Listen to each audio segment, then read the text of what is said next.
سرکار بابا فرید الدین گنج شکر، آپ کی ایک کنیز تھی، بڑی خوبصورت تھی، عرف میں بہت خوبصورت تھی، حسین و جمیل۔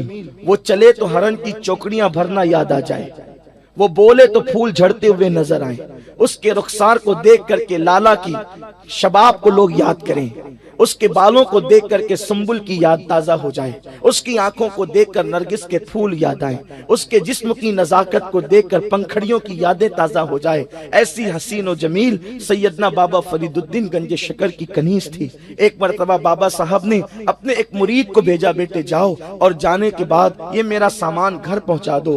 بابا فرید کا وہ مرید نکلا اور سامان گھر دینے کے لیے گیا تو وہی کنیز سامان لینے کے لیے آئی۔ جب وہ کنیز نے سامان لینے کے لیے ہاتھ بڑھایا، وہ مرید نے جیسے اس کو دیکھا تو دیکھنے کے بعد سامان کیا دینا تھا، وہ تو اس کنیز کو دل دے بیٹھا۔ اس کی خوبصورتی کو دیکھ کر لوگ حسینوں کو دل اس لیے دے بیٹھتے ہیں کہ ان کے دل میں سارے جہانوں کے حسینوں کا محبوب مصطفیٰ جان رحمت کا عشق نہیں ہوتا جیسا کہ ہونا چاہیے، اسی لیے نظریں بہکتی ہے، نگاہیں آوارہ ہوتی ہے، انسان کبھی زنا کے اڈے پر جاتا ہے، انسان کبھی شراب کے اڈے پر جاتا ہے، انسان کبھی نفسانی خواہشات کی طرف جاتا ہے۔ اس کنیز کو وہ دل دے بیٹھا اور بابا فرید کی خانقاہ میں لوٹنے کی بجائے وہ گھر کی طرف لوٹ گیا۔ کئی دن ہوئے بابا کی خانقاہ میں نہیں آیا۔ حضرت بابا فرید الدین گنج شکر جو مشائخ چشت ہے، انہوں نے بڑی نرمی کے ساتھ، بڑے پیار کے ساتھ ہندوستان کی سرزمین پر اللہ کا دین پھیلایا۔ بابا فرید الدین گنج شکر رحمت اللہ تعالی علیہ نے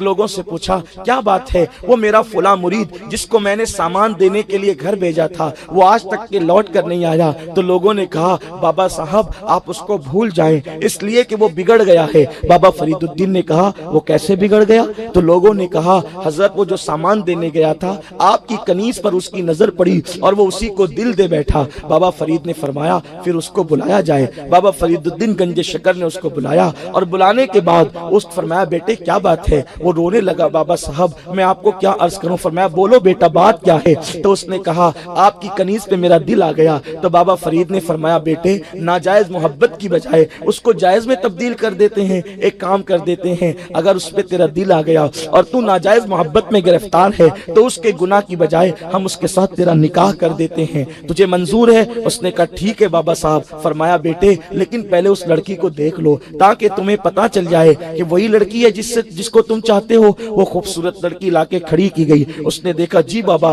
یہی وہ لڑکی ہے۔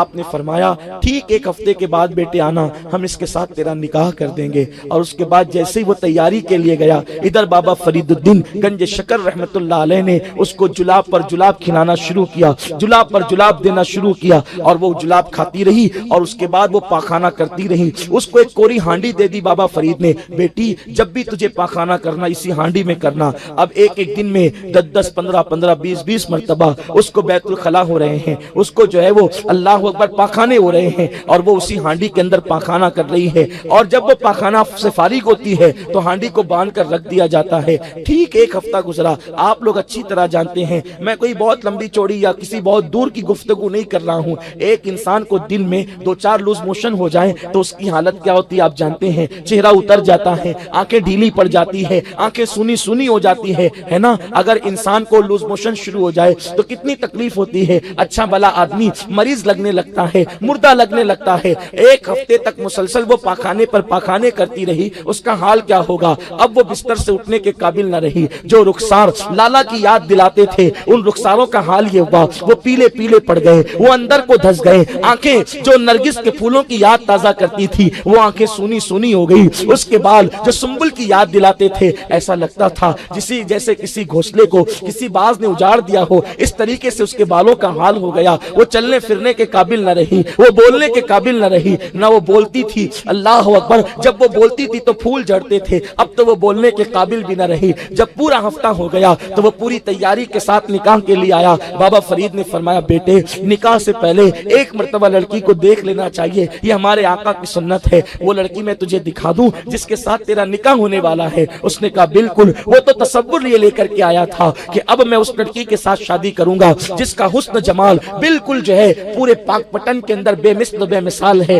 اللہ اکبر، جیسے اس لڑکی کو دونوں طرف سے بازو پکڑ کے لایا گیا، بابا فرید نے کہا بیٹا یہی وہ لڑکی ہے جس کے ساتھ میں نے تیرا نکاح کرنا ہے۔ بابا فرید کے کہنے پر اس نے کہا بابا اللہ والے مذاق کرتے ہیں، اللہ والے یوں بھی کسی کا تمسخر کرتے ہیں۔ اللہ اکبر، یہ وہ لڑکی نہیں جس سے میں محبت کرتا تھا، یہ وہ لڑکی نہیں جس کو میں چاہتا تھا، یہ وہ لڑکی نہیں جس سے میں پیار کرتا تھا، یہ وہ لڑکی نہیں جس کے لیے آنسوؤں سے منہ دھوتا تھا، یہ وہ لڑکی نہیں جس کے لیے تنہائی میں تڑپتا تھا۔ وہ تو بڑی حسین تھی، وہ تو بڑی جمیل تھی، اس کے رخسار تو کھلے ہوئے تھے، یہاں تو رخسار دبے ہوئے ہیں، اس کی آنکھوں میں تو بھری بھری تھی، اس یہاں تو آنکھیں سونی سونی ہیں، اس کے بال تو سنبل کی طرح تھے، اس کے بال تو اجڑے ہوئے گھونسلے کی طرح ہے۔ بابا یہ وہ لڑکی نہیں ہے، آپ میرے ساتھ مذاق نہ کریں۔ فرمایا بیٹا یہ وہی لڑکی ہے، لیکن آج میں تجھے یہ دیکھنا چاہتا تھا کہ تو نے اس کے حسن کو حسن سے پیار کیا یا تو نے یہ لڑکی سے پیار کیا۔ تو نے یہ لڑکی سے پیار نہ کیا تھا، تو نے یہ لڑکی کے حسن سے پیار کیا تھا۔ بول میں تجھے کیا دوں،